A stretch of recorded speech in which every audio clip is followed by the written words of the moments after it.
జరుగుతున్నది.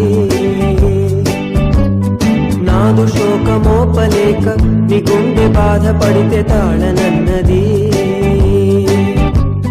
మనుషులెరుగలేరు మామూలు ప్రేమ కాదు, అగ్ని కంటే స్వచ్ఛమైనది. మమకారమే ఈ లాలి పాటగా రాసేది హృదయమా. ఉమాదేవిగా శివుని అర్థ భాగమై నాలోన నిలువు.